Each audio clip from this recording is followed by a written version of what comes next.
मम प्रिय छात्र छात्राओं, बेटा कक्षा 9वीं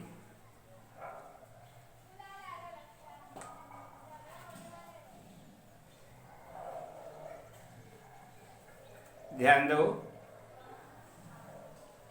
इसके पहले हमने तुमको क्या पढ़ाया था? अशुद्धियां प्रकरण, अशुद्धियां संशोधन, है ना? तो ये अशुद्धियां जो होती है वो कारक संबंधी होती है, वचन संबंधी होती है, लिंग संबंधी होती है ना? तो इन जो अशुद्धियां हैं उनको जब तक कि तुमको इन प्राइमरी व्याकरण का ज्ञान नहीं होगा, वचन कैसे होते हैं, पुरुष कैसा होता है, लिंग कैसे होते हैं और कारक की विभक्तियाँ कैसी उपयोग में आती है, इसको अच्छी तरह से अध्ययन करके और वाक्य को जब लिखते हो, पढ़ते हो, तो उसका उपयोग करके लिखना है। ये रहा अशुद्धियां संशोधन। अब आज अपन देखते हैं निबंध। निबंध में विद्यालय का निबंध बताया था क्या? तो देखो, नहीं बताया रहा होगा या बताया दिया रहा होगा, तो मेरे ख्याल नहीं आ रहा। फिर से आज मैं तुमको विद्यालय का निबंध बता दे रहा हूं। तुम लोग निकाल लो अपनी पुस्तक के पृष्ठ क्रमांक 132। मम विद्यालयः, एषः मम विद्यालयः। देख रहे हो? बड़े ही सरल शब्दों में और देवभाषा संस्कृत में ये विद्यालय के निबंध लिखा हुआ है ना? ऐसा मम विद्यालय, ऐसा कौन सा शब्द जानते हो बेटा? हाँ, इसीलिए मैंने कहा ना कि प्राथमिक व्याकरण के ज्ञान तुमको बहुत जरूरी है। जब तक कि तुम शब्दों को नहीं जानोगे तो क्या अनुवाद करोगे? हैं?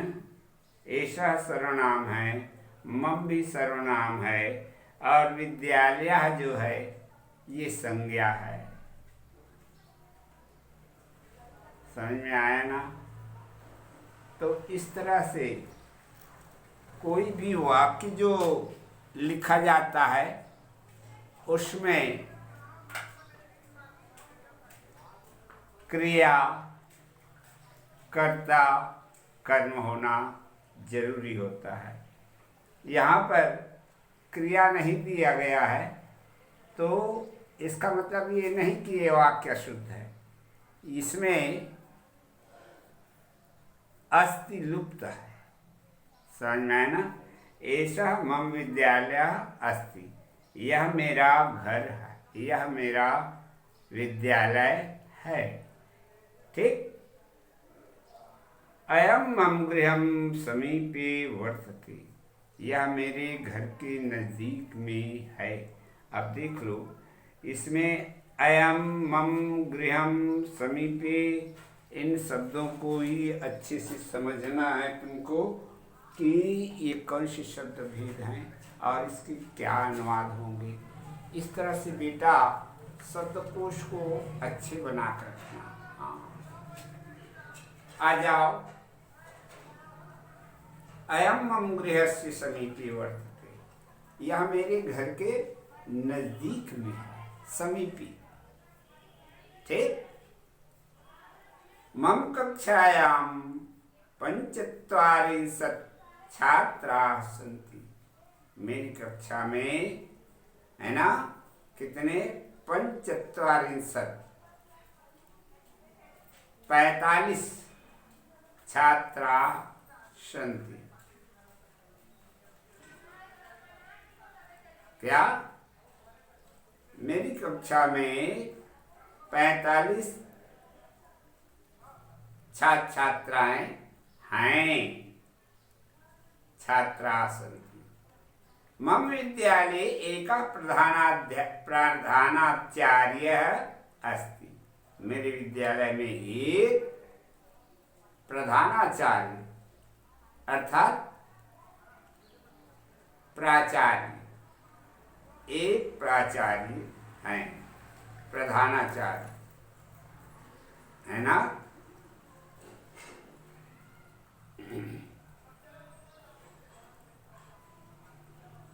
मम विद्यालये 12 अध्यापकाः सन्ति। मेरे विद्यालय में 12 अध्यापकाः।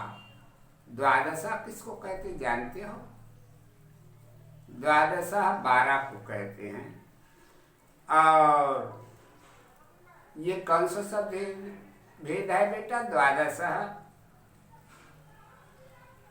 ये संख्यावाची विशेषण कहलाते हैं। समझ आया ना? तो मेरे विद्यालय में 12 शिक्षक हैं। ते स्वविषये प्रवीणा सन्ति। वे अपने अपने विषयों पर बड़े ही बुद्धिमान हैं। प्रवीणा कुशल हैं, अपने विषयों पर वे कुशल हैं। ते अस्मान् स्नेहेन पाठयन्ति। वे हमें प्रेम से, स्नेहेन प्रेम से पढ़ाते हैं। पाठयन्ति। ठीक है। मम विद्यालये एकः पुस्तकालयः अस्ति। मेरे विद्यालय में एक पुस्तकालय भी है। तत्र विविधानि पुस्तकानि सन्ति। उसमें बहुत से प्रकार की पुस्तकें हैं। तत्र विविधानि पुस्तकानि सन्ति। बहुत प्रकार की पुस्तकें हैं। ठीक है। एवं तत्र गत्वा पुस्तकानि पठामः। वयं तत्र गत्वा,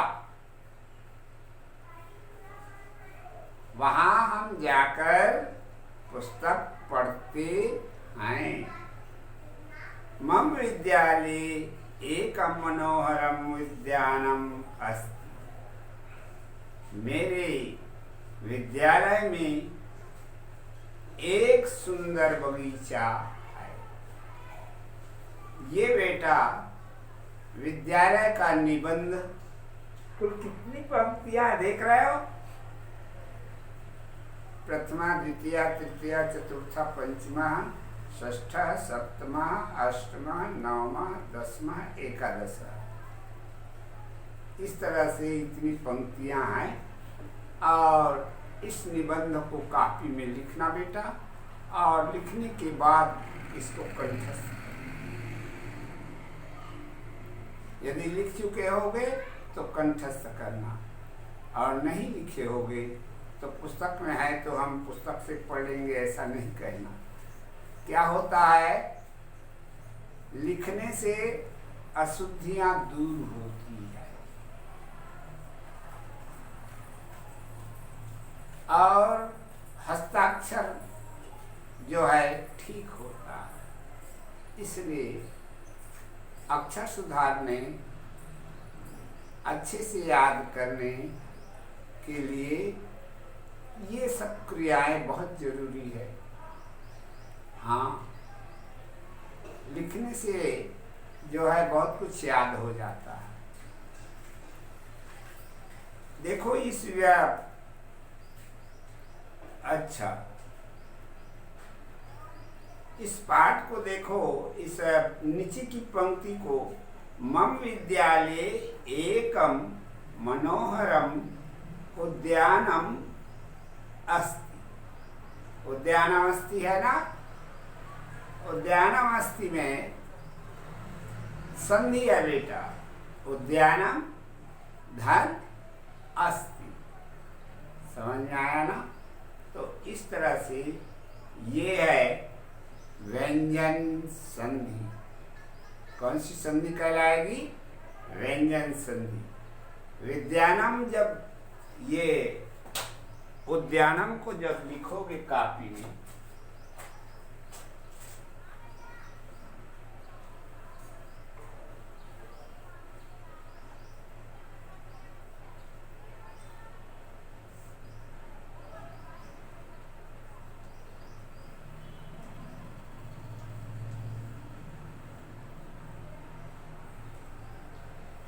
ये इसका विच्छेद होगा, उद्यानम अस्ति। अब इसमें देख लो, बराबर हो जाएगा क्या? उद्यानम।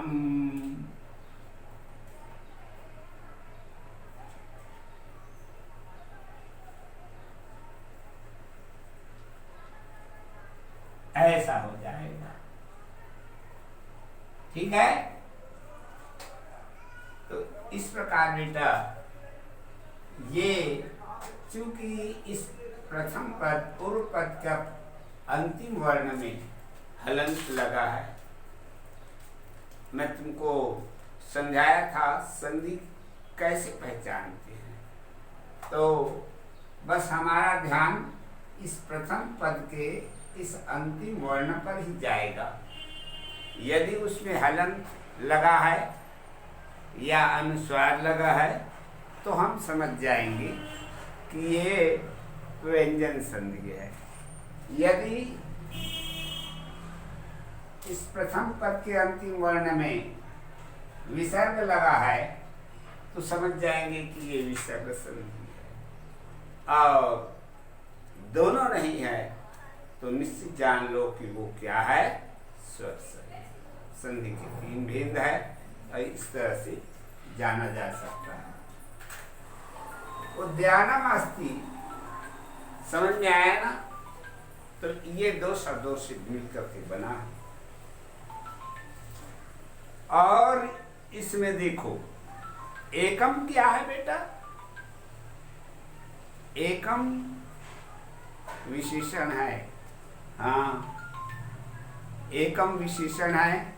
जब इसकी पद व्याख्या करोगे तो लिखोगे एकम संख्यावाची विशेषण, एक वचन, नपुंसक लिंग, है ना? और उद्यानम संज्ञा का विशेषता बता रहा है। इस तरह से ये इसका पद व्याख्या हो जाएगा। शब्दों में पद व्याख्या, धातुओं में व्युत्पत्ति, ये होती है। इसको मैंने तुमको बताया है। आ जाओ बेटा, ये विद्यालय पूर्ण फिर से बता दिया। यदि अच्छे से समझ गए होगे तो इसको याद कर लेना, और उसके बाद अगले पीरियड में मैं तुमको धेनु का निबंध बताऊंगा। ठीक?